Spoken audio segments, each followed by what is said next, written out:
Move on to that conversation I mentioned at the top of the hour, and that is the role of family, friends, and neighbors in situations of domestic violence. When your loved one is being battered, is being physically or emotionally abused, what can you do, if anything at all? And to answer those questions, I'm joined by Lois Noah, a psychologist, and sitting next to her is Cecilia Kabugi. She is a minister of the gospel, and also joining us this morning is Mbeti Mishuki, an advocate and a FIDA member. Ladies, thank you so much for making the time to come this morning. And I would like to just make it known to you that we will be opening up the phone lines for the second half of this conversation. So, but I'll start with you, Lois. Are people who are victims of abuse good at hiding that abuse? Is it possible that family members, possible that friends, and even possible that neighbors may not know? Or let me just say family and friends, because neighbors may have heard some commotion. But is it possible that the persons closest to them may be in the dark as far as the fact that they're victims of abuse, either violent or emotional? Yeah, thank you, Olive. I think one of the things that we just need to understand is that whenever someone is undergoing abuse, they get to a point where they feel ashamed, and their dignity is also lowered, their worth is lowered. And then the next thing that they are most likely to do is to really hide from the people who are most likely to see it. So it's possible, and sometimes that's when even those who are close to the person don't understand that maybe the person, you can see a visible injury, but they give you an explanation, somehow an explanation that doesn't add up, because they are threatened, they have been threatened, they are scared, they are ashamed, and they are also not feeling very worthless, sort of. And so it's possible. Even for the neighbors, even if a neighbor had any commotion, they can actually give an explanation about that kind of emotion or that kind of commotion. So it becomes sometimes extremely difficult for people to help that person. Yes. Okay, Cecilia, you know, I was reading the stories I highlighted when we started the show, and that's a story, for example, of the gentleman who told the sister to his ex-girlfriend that any woman who leaves him, he'll kill. And then he went ahead and brutally dismembered her. We also saw the story of the lady in Nakuru who came home late. She'd come to Nairobi to buy a bale at the Gikomba market. The husband had instructed her, be home by morning. She ended up, on account of traffic, getting home at 7 p.m. And he beat her up and then sat on a sofa and watched her burn. Now, for me, is this brutality unprecedented? Are we seeing it with this generation? Because there are those who argue that, you know, there've always been cases of domestic violence, but, you know, people didn't talk about it as much. Have these cases always been as brutal, or is there an intensification of the brutality? I think today it is worse than before. Because before, yes, women could be beaten by their husbands, but there was a limit. For example, in most communities, you could be thrown out from the clan because of causing bleeding. That means, okay, beat her, but she should not bleed. So there was a limit, because to them then it was discipline. I'm disciplining my wife. But now it is not discipline, it is beyond discipline. Because these are girlfriends, they are not even wives. So to me, I think it is becoming worse. And the main problem, if you look at this guy who says any woman who leaves me, it's because he feels a kind of an entitlement to women. And it is all a matter of trying to control the women. Before it was discipline, now it is control. I'm the boss, so you do what you want. But in the previous traditions, there was respect for the mother of your child, respect for the wife. And that is why you find, even if a girl got pregnant outside of marriage, the parents would force the man to take her in. But now that there is no that culture thing, and then there is no godliness in the thing, they are doing as they please. And that is the danger we are at. Most of these people, some don't even know who the boyfriend or the wife is. There is no family relationship. It's more like girl meets boy wherever they meet, and they get together and stay together. But before, there could be the elders would do a research on what kind of a family the other party is coming from, and they could warn if it is not a good family. No, we don't want them to be our in-laws, you know, those kind of things. But now we think it is our right to decide what is good for us. And since we've not been that way before, then we don't even know how to make a choice. What I find is we have confused the love with lust. I see a beautiful girl, I want her for myself. And no one else will have her. So that since they don't even know your relatives, you can meet with your own cousin and you end up being killed because you met with a man. And it is becoming very, very dangerous for the relationships at this day and time. Okay. Yeah. Betty, you work with FIDA. Have you seen an intensification of brutality in the cases you handle, in the cases of domestic violence that you're charged with? Yes, there are more and more cases, and I think it has more to do with an opening up of media spaces and knowing that I am actually being abused. I would say that every year there are more cases that are reported to FIDA. And the sad part about it is the action that is taken after they are reported, because many times women will report to police, they will report to family members, and even mothers and fathers, and they'll be informed, go back home and build your family, that is what you're meant to do. Or the police officers will inform the victim that this is a domestic issue, go home and resolve it. And because we are not accepting that domestic violence is actually a crime, there are more cases. And even if you say a state of, this is my girlfriend, you have no right, or this is my wife, you have no right to physically or emotionally abuse your wife or your husband in our case, or your girlfriend and boyfriend. And because there's, as Cecilia said, there's an entitlement that men are getting into in relationships. That is what is bringing more cases coming up, and media is also reporting more cases of violence against women. Okay, so at least you can say the media has helped open up the space and raise some awareness, as we're hoping to do this morning. Now, and you know, you can imagine how difficult it is for somebody, as Lois told us, it can be a shameful thing for somebody to actually go to the police, for somebody to actually go to their family and be told, you know, go back. And already it must have taken a lot of courage to speak out to begin with. Lois, there is something Cecilia raised, and that is people are getting into these unions without that family involvement. Have you found that to be the case? Yeah, true, like Cecilia puts it, you know, there's a disenfranchisement of families. And ideally, there are no tight connections with families. And particularly when people have moved perhaps to towns or they've started working, there's a tendency now to almost get to the independence where they want to make choices. Because it's my choice, it's my right. I have all the right to do what I really need to do. And we are seeing an increased, you know, there's an increment even on how people handle their own social lives, and particularly in the use of any drugs that could be abused or something of that nature.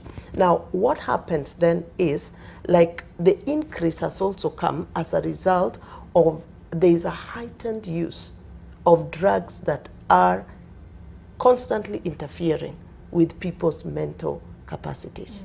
Now, like the gentleman in Nakuru, the father-in-law says this gentleman was a surly drunk. Yes.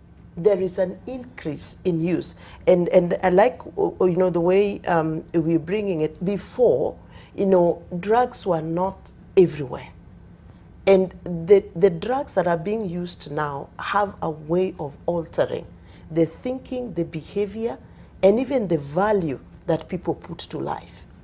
Because when we listen to the kind of, you know, it doesn't make sense at all for someone to watch another human being burning, you know, even what, I mean, like rubbish. And because of the kind of exposure that we have to drugs that can easily alter really someone's thinking and even perception, then we are increasingly seeing people being treated like objects. And like what she said, someone who has that kind of a perception would see a lady and immediately look at her as an object of pleasure or an object of entitlement, and can do anything, particularly to that particular person. So that is the reality of where we are. Then the second one, and I do this in cognizant that this is the Mental Health Month, and we'll be marking and celebrating and creating awareness on the 10th. And of course, Kenya Counseling and Psychological Association is really part in the middle of this, that there is an increase, there's an increase in mental health issues. And there are certain mental conditions that make someone get into a place where they can be that aggressive. But the worst, like I've said, is that any drugs that they use could aggravate or even trigger those mental conditions.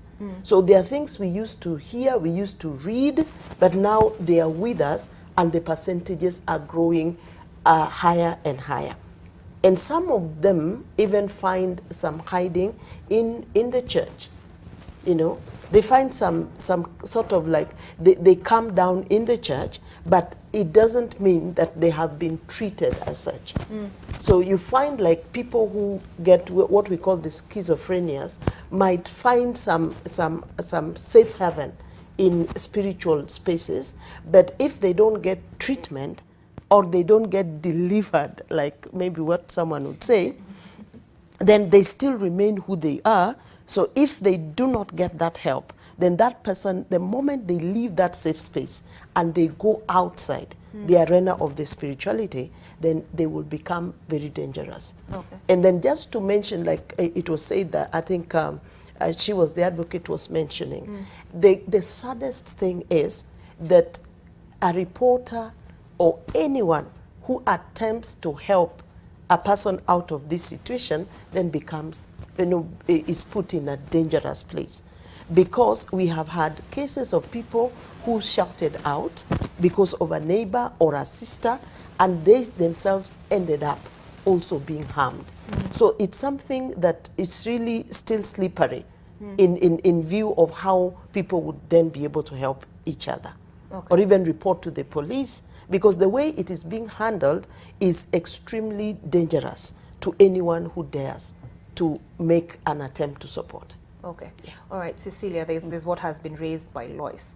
The church has come under fire in many an instance as where this is concerned. There are those who say, you know, you go to the church, you're told, oh, you know, just pray for him. If it is the husband who is the abuser, just pray for him, you know, God will intervene and change the situation. She's talked about in cases where somebody may be suffering from a mental disorder, and that, you know, they're told, we'll pray for you. They will be delivered, and don't seek out professional assistance. As a minister of the gospel, what do you say to that? Well, it depends on the ministers themselves and whether they can discern, does this person have a problem? Because you see, most of these people are good outwardly. I remember, like in my case, my husband would beat me and he would go to report me to my mother. And my mother would point a finger at me and tell me, hey, you girl, you better behave. So no matter how much I would try to say, why? Because he's such a good man outwardly. And to the world, you could go pass through Chumi before he goes to my mother's place with a big shopping and say, I really don't know what's happening to her. So there are people, most of these people have double personalities.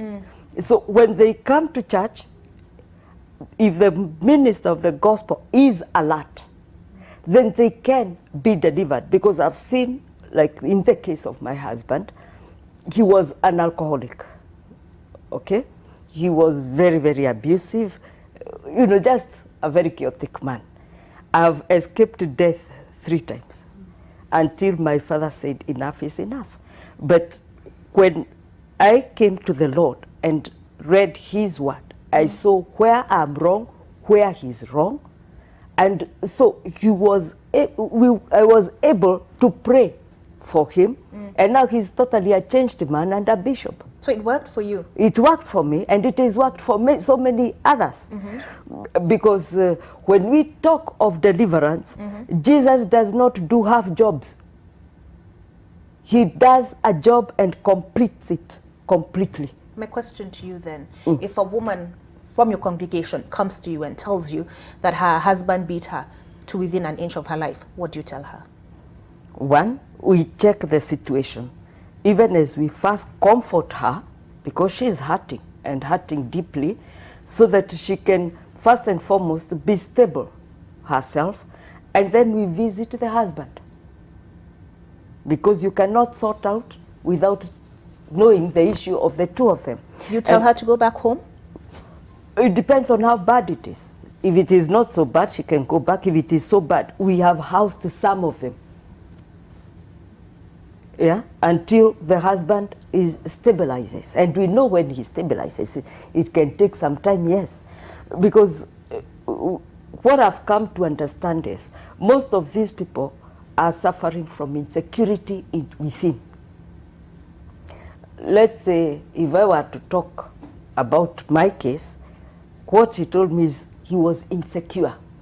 I was earning more, and he said whatever I did succeeded.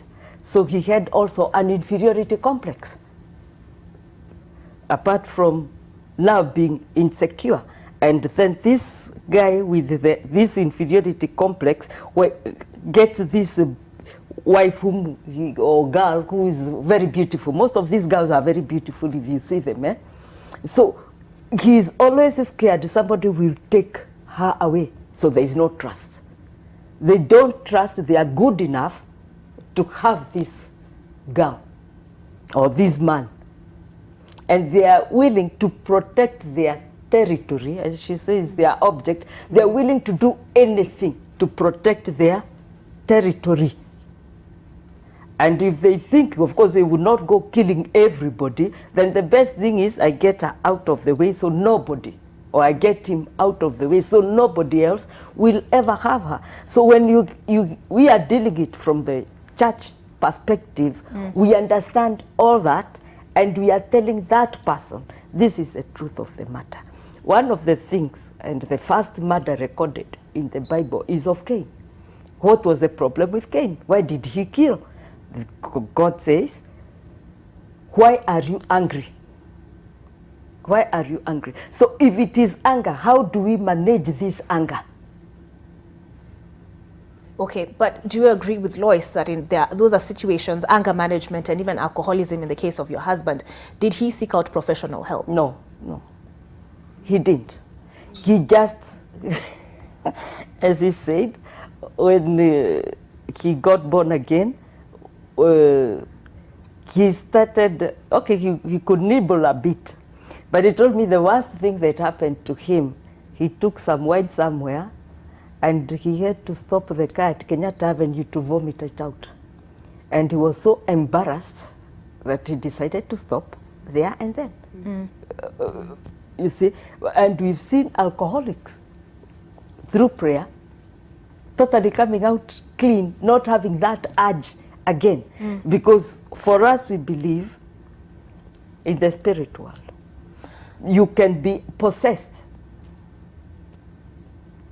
You can be possessed. You're either possessed with the Spirit of God or with bad spirits.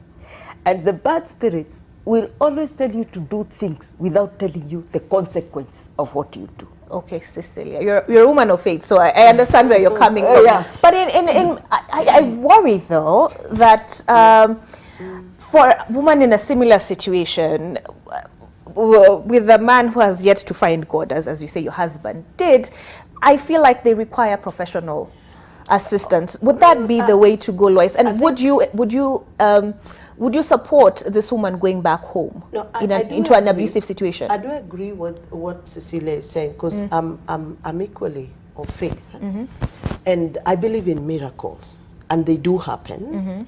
But the only challenge is that for some of these miracles to happen, and like she's saying, the person has got into the space where they can receive that miracle. Because it's not possible for even the person, otherwise everybody would receive the miracles, for them to receive that miracles from even their space where they have not recognized that God. All right?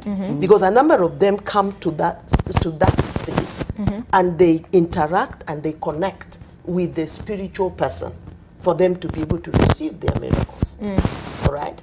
But then the percentage, the others, there are so many others, and then we are also recognizing the fact that medicine and medication can be part of that curing process, where a lot of people who have mental issues that would require them to take medication, just like I'm sure, Cecilia, we go to church.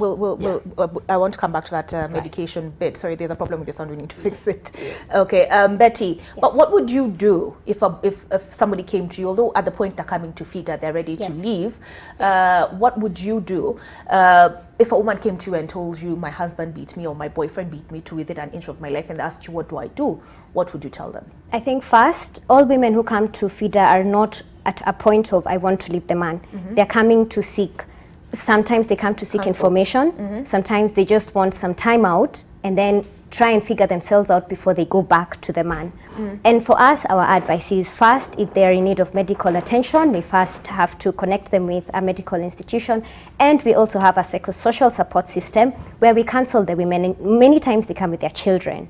And so we have to put them in a position where they are able to take care of both themselves and their children.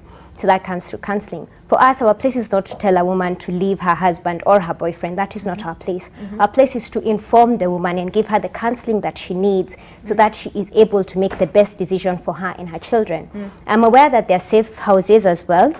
And so putting women in contact with such houses where they can get accommodation, because many times you find by the time a woman leaves her house and says, I have left, he has said, the day you leave and come back, I will kill you. And she already knows that she cannot go back to the home. And so those are some of the things that we have to deal with. If you go back, do you have a relative that you can go to? If you go back, what are the chances that anything worse will happen?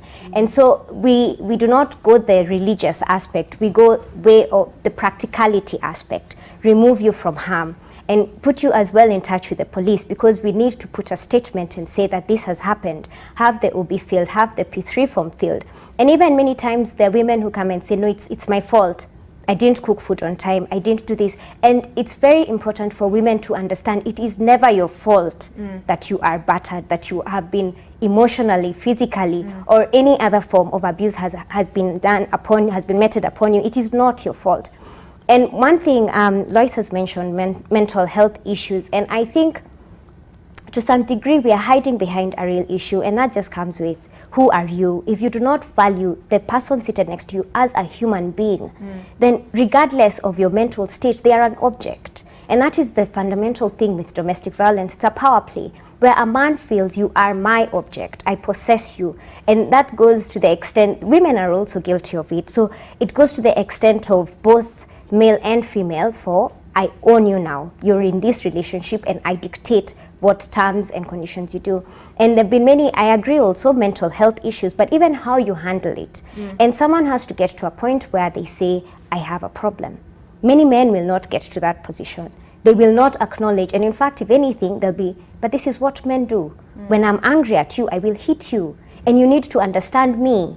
Yet, me as the woman, no one tells me, and no, I don't have the voice to say, and when I'm angry, I'm going to burn your food, because I don't get that access. I have to play that, I have to toe that line, you know, where it's the man who says what is right, and the woman just plays along with it. So for us, we provide information, we put them in a safe space, and we continually guide them in the process of healing, because healing is not a one-day event. It takes a long time, and there'll be cases where women will go back to their husbands, they will be battered again, they will leave, go back and leave, because violence is a cycle. There's always the honeymoon phase, then there's honeymoon phase is when everything is fine, then there's the eggshell where I can start seeing he's getting angry.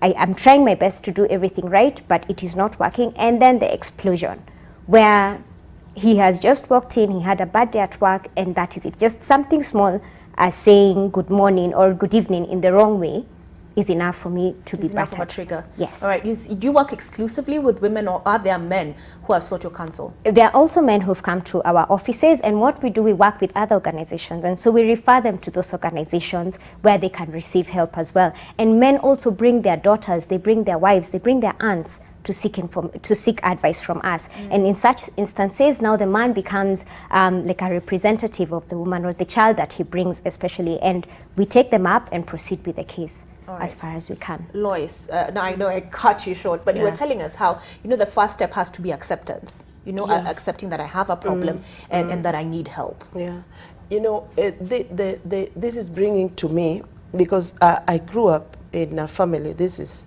something that is that was a bit difficult to understand.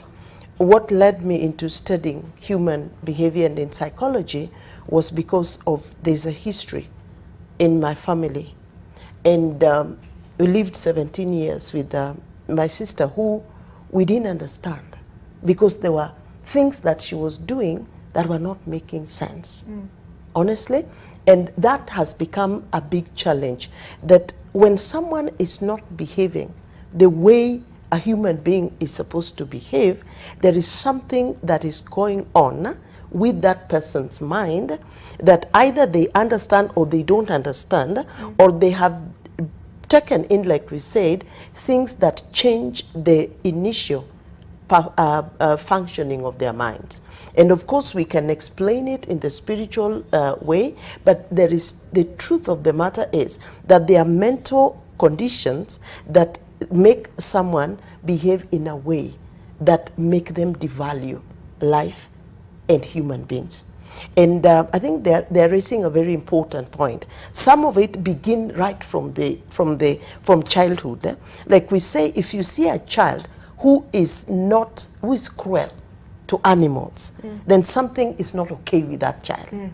If you see a child that you give objects, even just a cup, and they take their tea and they hit that cup down, and that is a child, then it is good to start knowing that something is not okay with that child. If then you find a man, and I like what Cecilia makes it very, very clear.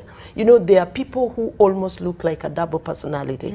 They are the one who has beat you up. They are the ones who has hurt this person, but they are sure they go to the place that they know that person will run to, and they actually go and do the honeymoon thing. So they basically take everything, and everyone looks, oh my God, this person is so good, so it must be you.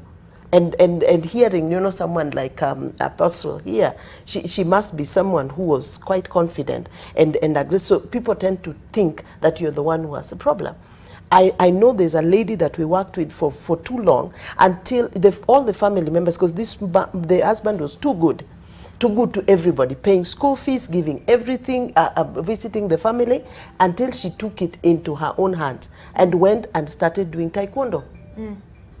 So the next time she said, now I'm protecting myself, because she's gone to every other place she can report to, and there is a way in which these people could easily go and even bribe the policemen.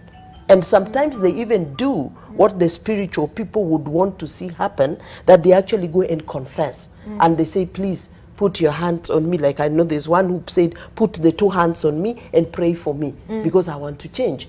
And then they change for a moment. And then when they become bang, then this person gets so hurt, a hand is broken. Then he goes into the confession. Like we were saying, he comes back and becomes a good person in the church. So there's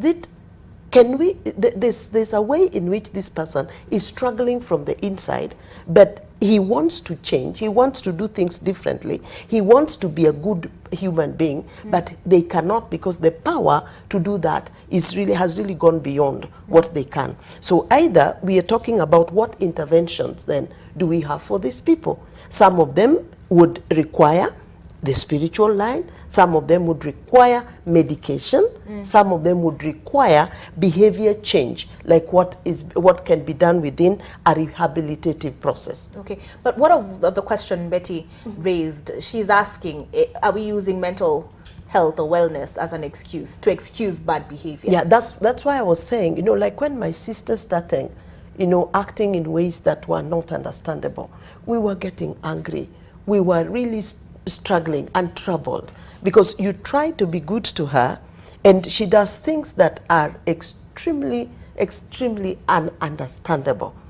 But it is not out of their will. It is a condition that makes them do what they are doing, and that is something that we still are struggling with.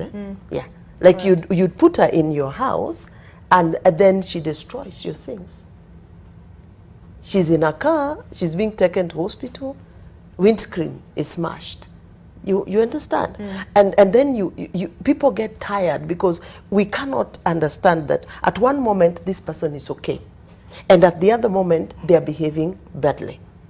And there are certain things that are triggered. There are certain mental conditions that are triggered by any intoxicant, alcohol, bang, name it. They are triggered. So this person is good until they take that substance. Then they start making excuses for the substance, and we found many women sometimes saying, my husband is good or my boyfriend is good as long as he's not drunk.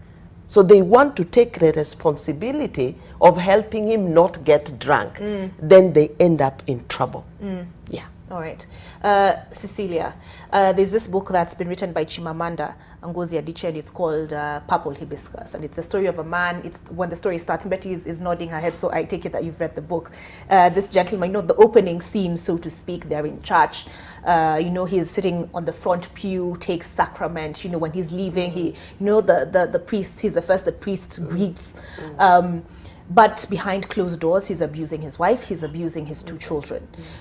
She's raised the question of, or you raised it actually to begin with, that these people can have 2 faces. Yeah, and she talks about this person who went to church, raised both his hands and said, pray for me. How can you tell, even as a church? Now, you said, you assess the situation before advising a woman to go back home. How are you able to tell that this person is now genuine? No, I just want to support my sister Lois. If you are not really a believer in those miracles, then go and see the doctor. Okay? And I also agree with my sister, if the situation is bad, run. And in most cases, you'll know how when that person is changing. They actually change even the face itself, so that you are not recognizing the person. So you get to know when they're about to strike. So as a church, we can know one who's totally delivered and one who's just fooling around. Because there is, how do you explain it? There is that peace which reflects even on the face and especially in the eyes. As Jesus said, the soul is reflected in the eyes, whereby you are looking at this person. Once he's delivered, you see peace in themselves. You can see that peace, and it is really tangible. But if he's not delivered, you don't see that peace. You see flickering eyes and, still, you can see this guy is just pretending. Even if he came to church and he says, I'm delivered now, you can know it is not there, because you can see there is no peace in themselves. Still, he looks confused. And these are people you can even note on the streets as they are walking around. You can note somebody who's just looking confused, you know, or having troubles within themselves, you know, if you're keen enough to observe. But you can also know somebody who has inner peace. Okay. Yeah? Cecilia, please allow me to be the devil's advocate. Figuratively, Okay. figuratively. Yeah. You know, there are quacks in every profession. So even in the spiritual realm, there are quacks. You know, Yes, people yes. who purport to understand all of, faith. Who purport to be men of God and really they are not. Could the church, in some instances where domestic violence is concerned, be doing more harm than good? It could be. And I'll give an example, a few examples. If you go to a minister of God who is charging you money for the deliverance, run. Because Jesus says we've been given these gifts freely, and freely shall we give. If he's telling you to go buy some stuff, then that is more like witchcraft. Run. You know, they will tell you to buy oil, they will tell you, I don't know, to do what, to M-Pesa like the 316 we had. All those are quacks. Okay? A genuine servant of God, at times you don't even have to tell them that you are going through issues. They can see. They can see, as I said, that this person here has got a problem. And they will approach with some wisdom. You know, it's not like how they announce, like on TV, I can see, I don't know what. It is a personal thing. So you are able to talk to that person, call that person, and take them through what are you going through. What does the word of God say about your situation? Then that is encouraging and opening them. As my sister says, the Bible also talks of people who have a darkened mind. Yeah? It is the devil, the spirit of this world has darkened their minds. So is this mind darkened? And you can see a darkened mind if you are in the spirit. If you are in the spirit, and I'm very serious, you can see this mind is a totally darkened mind. And you are able to bring light to that mind, knowing that light is the word of God. Right. So that now you are able to sit down that person and tell this person. Sometimes we don't even need to approach the one you'd call the victim. We approach the one who's bringing the chaos. And with such people, you need the grace of God and the Spirit of God, because they will always deny and they might end up hating you. Because you are exposing them for who they are. But what I have found is most of them will agree, yes, I have this problem. How can I be helped? So you're saying that the church faces these issues head on. It is dealing with these situations in the home, because well, at least in our church we often face turn it to the head church on. for support. Yes. Okay. Betty, just before we go on our fast break this morning, what can I do? Because in those three cases, now I want to get to the crux of the conversation, as a family, as a friend, as a neighbor. I'm going to be honest, was it last week? I'm asleep, I hear a woman screaming, "You're trying to kill me, you're trying to kill me, you're trying to kill me," and then doors banging, you know? What can I do in that situation? What should I do? Or do I have any recourse in that sort of situation? What should you do as a good neighbor to be your neighbor's keeper? Ideally, you should knock on their door. And this I say, I know of people who have gone to the door, knocked, and said, "If you touch her again, you will deal with us men." And because we keep quiet, we never want to be the one to get out of your comfort zone and knock on that door and find out what is happening. That's why we have instances where people come on air and say, "Oh, you know, she used to cry a lot, she used to beat her." But that is the first thing. You should knock on that door. Obviously, it may not be safe for you to get out of your house. And in that, I would also recommend call the police. I recently had an incident where I called 999. It actually works. And make that report. and say that this has been happening or this is happening. The next day, follow up. Knock on that door and find out, how are you? What was happening last night? And because we keep quiet, we always say, this is what happens. This is what couples do. They're going to sort it out. And many times they do, because there's a time also, there have also been instances where out of that anger comes a lot of joy. And you don't want to be the person who's in between them, because why are you stopping? This is how we get to our joyous moment. So, but my advice is, knock on that door, follow up, find out what is happening. And many times you'll be considered as being nosy, but it is our responsibility to try as much as possible to avoid another murder. Okay.